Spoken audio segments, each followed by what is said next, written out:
guys, welcome back to my channel. I haven't been on here in a while to do a kind of book reading wrap-up video, so that's what I'm going to do today.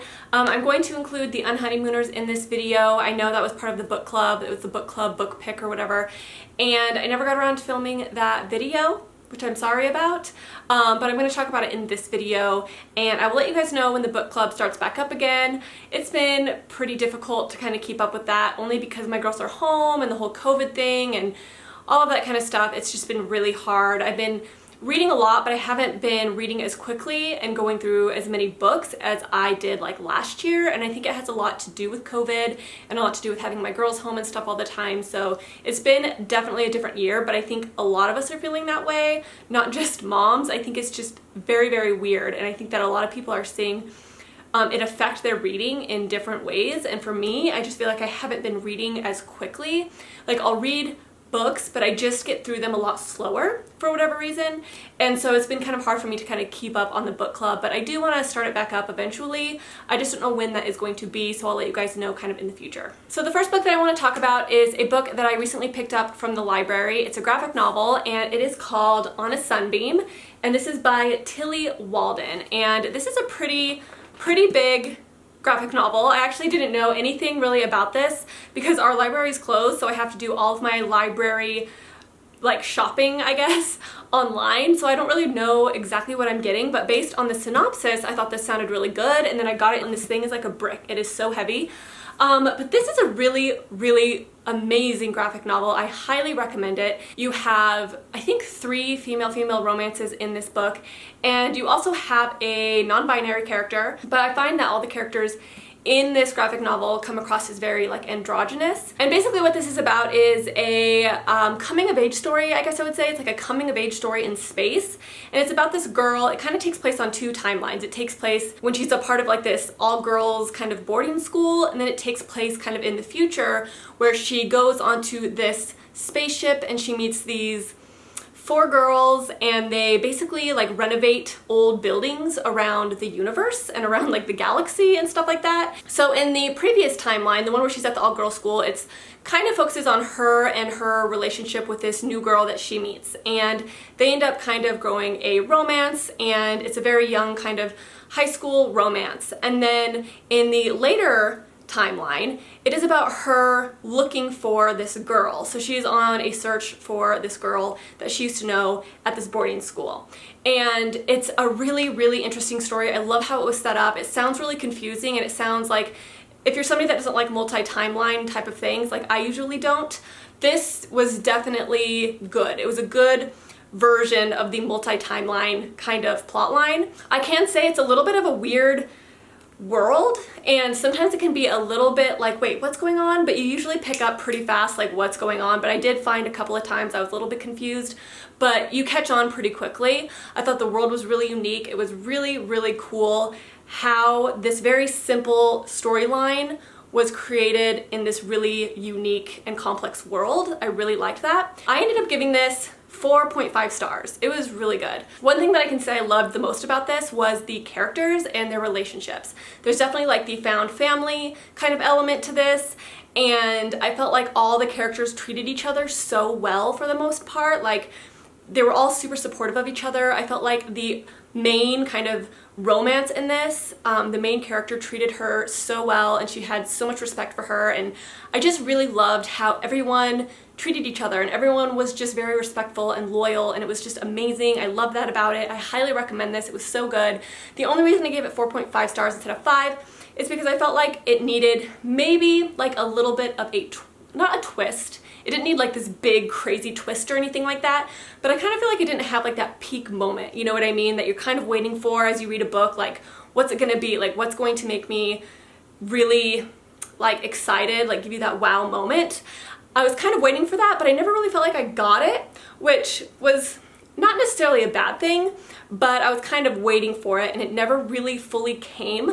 But with that said though, it was still really good. I like how it ended. It kind of ended a little bit open-ended, but in a really good way. Highly recommend this. I thought it was super good and really great storyline. I think this might be one of my favorite graphic novels I've read in a really long time. So the next book is The Unhoneymooners, and as you guys know, we read this for the book club. This was the last book we read, and I loved this. I thought this was so good. It was so cute. I loved the characters in it. I just loved how this story progressed. I thought it was such a good romance. You know what I mean? Like, I'm finding myself to be a little bit picky with romances, and for some reason with this one, I just really liked the progression of it. I just loved seeing them in Hawaii because you guys know I love Hawaii, and it was really fun to kind of see them in that environment. The one thing that I can say though about this book was I felt like kind of near the end, when they got back from like the honeymoon or whatever, it kind of felt like it was getting really drawn out, and I was like, okay, like where's this going? I just kind of felt like it kept going and going and going and going and going. That was the only downside. I did feel like this was oddly drawn out at the end, but other than that, I thought it was amazing. I loved the characters and I loved the romance. I thought it was so cute. But the only thing that I do think I'm kind of realizing about Christina Lauren's work is they definitely have a formula, I kind of feel like. It's like, they have a basic, unique storyline, but then the plot kind of follows the same steps. Like they meet, and then kind of like the weird, unique storyline kind of starts, and then they fall in love, and then something bad happens, like a miscommunication or something like that, that kind of breaks them up for a little bit, and then they're apart, and then they get back together. Like that's the exact same kind of timeline that their books follow in like every single one of their books, which is fine. I still like their books, but I do kind of feel like they're kind of the same timeline, if that makes sense. The only thing that I was actually surprised about, and this might be a great thing for some of you, is that it didn't really have any like really steamy scenes. It was very much kind of more fade to black, I feel like. So if you don't like steam, but you like romance, I definitely think that this one is for you because they definitely didn't put those like more steamy, smutty scenes in this one, which I think is great. I don't think every single one of their books needs to have that. You know, if you don't like the smut, you can have this one. If you do like the smut, then you can read Josh and Hazel. But I kind of like that this one didn't have that, and I like that they don't feel like they have to put that in every single one of their romances, because I know that some people don't like that. And I still felt like even though it didn't have that, it was still really good and really believable. Like I was still able to like latch onto this couple and feel for this couple, and I really enjoy this couple. Sometimes I feel like if there's no really good steam in romance novels, it's harder for me to really like fight for a couple or feel for a couple, because I feel like something is missing, you know what I mean? And I think that's why sometimes I struggle with like YA romance, because none of that is in those books, and I feel like that's the thing that helps me really believe in a certain couple, right? But this one I was still able to do that. So really, really like this. I gave it 5 stars. If you're looking for a good romance, it's highly entertaining. Definitely recommend this. Really good. The next book is the Bromance book club. So I was actually going to pick this for the book club, but I ended up going with the Unhoneymooners instead. But I read this one before the Unhoneymooners, and this book was so cute. I loved the overall like synopsis and the overall idea of this book. I thought it was really unique, a really cool idea. It's basically about this guy who is like a professional baseball player, and he kind of ends up being a crappy husband, and his wife wants to leave him, but he doesn't want her to leave him, and he is willing to do anything he possibly can to get a second chance. So his baseball teammates introduce him to the underground Bromance book club, where they read like smutty romance novels, and they learn how to be good husbands through these romance novels. And I just thought that that idea and just that whole plot sounded just really creative, and it was so cute. It was so good. The only thing that bothered me about this book was the main character. She just kind of got on my nerves. She was super stubborn, and there's nothing wrong with stubborn, but I personally find that if the main characters are too stubborn and they don't really have good communication, and they are not seeing like how hard the love interest is trying, and I felt like her and her sister were like teaming up and like ganging up, and it just felt very, I don't know, I just felt like she wasn't being very understanding. She wasn't having a very open mind, and it was just kind of annoying at times. And I think another reason why I gave this 4 stars is because I felt like the couple, I didn't have that really strong connection to the couple. You know, like there's some romance novels, like I said, where you just feel that strong connection, you just really, really love them together. Something about this one, I wasn't quite feeling that, where I was just like really rooting for the characters and the couple to like be together. something about it was just a miss for me in regards to that. I still liked it and I was still, you know, interested and stuff like that, but it wasn't like that really strong fight for the couple where you're just like, please get back together. And it might have been because I didn't love the main character all the time. So if you like romance, I recommend it. I wouldn't say it's my favorite romance of all time, but I like the plot. I thought it was a cute plot. So the next book was The Lovely War, and I talked about this already in like a full review of this book. Like I said, I only gave this book 3 stars. It wasn't my all-time favorite book. Did I talk about this in my last wrap-up? Well, if I did, I'll just cut this part out. This book I thought was good, but it wasn't like really good. I think in my review I said how much I think this book should be a movie. This book would be an amazing movie. It would be so good. I feel like it's just one of those books that would make a better movie than book. And I don't know why. I just felt like this book kind of got a little bit boring. I felt like it was pretty slow. It was just a very meandering book to a certain degree, but I think that the overall idea of this book was really good, and I just think it would be a lot better in movie form. I don't know why. I think just kind of shortened up with like the visuals and everything. I think this book would be amazing. It just wasn't my cup of tea in book form, but I know a lot of people love it. I know that this book has gotten rave reviews by so many people, so don't take just my word for it because I know a lot of people love this book, but just for me, it just didn't do it for me for whatever reason. So the next book is actually a last book in a series, and it was Imagine Me, and this is the 6th book in the Shatter Me series.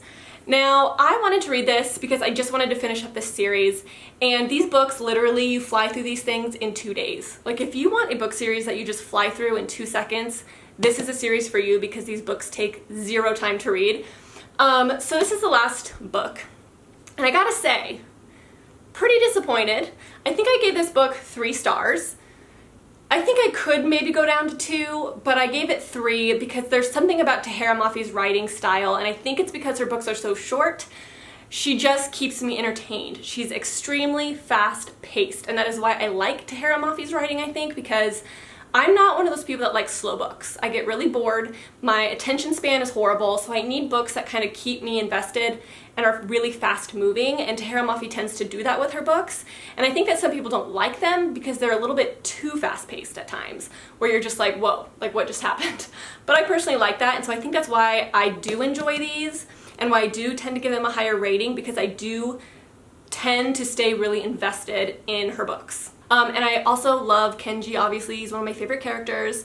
I wrote a whole review on Goodreads if you guys want to read it. I did the pros of this book and the cons of this book, and I think it goes into really good depth. So if you want more information on this, you can definitely go read that review because I think you can get a pretty good idea. But there was a lot of problems that I had with this book. Now, I don't want to give anything away if you haven't read it, but she did not cover so many things in this book, and it drove me insane. Like, there were so many untouched things that needed to be touched on, certain relationships, certain deaths, certain just big things that I'm like, wait, did that happen? Did I miss something? When did that happen in the book? Like, that was a big thing. That should have been like a very big moment. Why do I feel like it never happened? You know, did these 2 people get together? Did they not get together? What's their story? Like, I felt like she missed so many important things, and I was very, very disappointed. In fact, at the end of this, I was kind of like, that cannot be the last book. She cannot leave this over here just hanging like that, or this hanging, like, what? And the epilogue was so weird, so random. I was like, what is this epilogue? This is the, like, most pointless epilogue I've ever read in my life. I don't know. I just had a lot of issues with this. Definitely not the best, you know, final book in a series that I've ever read. It definitely left way too many loose ends. And it wasn't loose ends as in like she was kind of trying to leave like an open ending. It wasn't like that. It was just like she forgot to close up some strings. And I'm just like, what's going on here? Just not the best. But I gave it 3 stars because, like I said, Tahereh Mafi, something about her writing that keeps me like really focused on what I'm reading. So the next book is a book that I've been reading for a very long time. This has been one of those books, you know, where you like pick up, you read a couple things, and you put it back down, and then you pick it up. It's literally taken me like a year to read this because I've been reading it like extremely slow. And it is called The Book of Awesome. So this is by Neil Pasricha. I actually heard about this book from another booktuber, and she said that she loved this book. She gave it 5 stars. She said it was so fun to read. She's a very nostalgic person, so this book really brought a lot of those feelings. And I'm a pretty nostalgic person too, so I was like, oh, then that book is definitely for me. And basically what this book is about is just different things, like mundane things in life that are just awesome. So it's kind of like, you know, appreciating the simple things in life. And so I thought that I would really like that because I tend to be a person that does appreciate the little things in life, maybe a little bit too much. And so I was like, oh, this is definitely for me.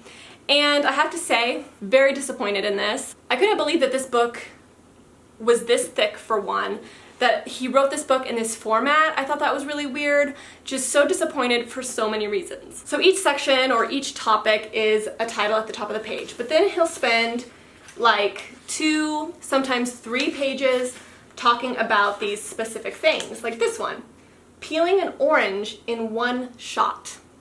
That's really satisfying, right? But then he'll talk about it for like a page and a half, or 2.5 pages. 2.5 pages of peeling an orange. And I'm just like, is that necessary? That's not necessary. Nobody wants to talk about peeling an orange for 2.5 pages. It's just not necessary. It's kind of like when you're reading a book and the author does a lot of describing and they just describe the most mundane things and you're just like, nobody cares. This book was literally that. The entire book was that. Just describing things that you didn't need described. And it was so freaking boring. I was like, okay, if I was to make this book, I would just do like one of those small coffee table books that you can buy at like Spencer's, where it just has like the title and then like 2 sentences describing the title. That's all this book needed to be, and it would have been so much better, and I actually probably would have enjoyed it. I gave this 2 stars. I probably should have given it 1 because I was that disappointed in it. It was like the most pointless book I've ever read. So last but not least is a book that I really wanted to read. I actually have the second book that I need to read. I haven't read it yet, but I do need to read it. And this is by Trisha Levenseller. This is called Daughter of the Pirate King. This has been out for years. And as you guys know, I really enjoyed Trisha Levenseller's book, The Shadows Between Us. Loved it. I thought it was such a great book. And so I was really excited to read this one because I heard really good things about it.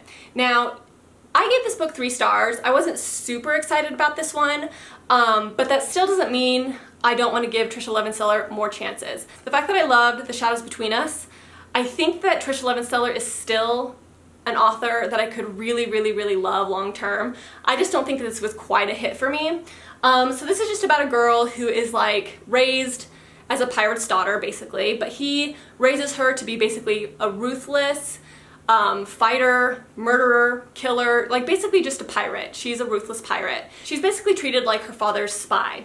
And so she purposely gets captured by another pirate ship, and she is trying to find a map, like a hidden map on their pirate ship. So these pirates that capture her thinks that she got captured accidentally, but she did on purpose, so she could escape from her, you know, cell and search the boat for this map.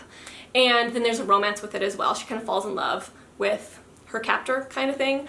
I loved the setting of this book. The pirate ship setting, I love. I love any book that takes place on a ship, but this I just felt like was really boring and really redundant. I felt like nothing really happened for most of it. She was just in her little cell, and then she would get out, and then she would be back in her cell, and then she would get out, and she would kind of have some interactions here and there, but I don't feel like it was very action-packed. I didn't feel like a lot happened. It wasn't a lot of change of scenery. It was just very mundane. It wasn't horrible. I kind of liked the romance, but I also felt like the romance was a little bit unbelievable. It was a little bit fast-paced at times. Like, I felt like the romance was like, 1 minute she would like absolutely hate him, and then like the next minute they were like hooking up, and I'm like, wait, what is going on? Like, didn't she like hate him like 2 seconds ago? Like, I didn't see that coming. And then like the next minute she would hate him again, and then they'd start hooking up again. But it wasn't in like this like love-hate type of way. It was in like this very random what's going on type of way. Like, it just didn't work. It didn't flow. And that was one thing I really didn't like, and it made me kind of not connect myself to the romance very well. I do want to read the second book. I just kind of want to see what it's about.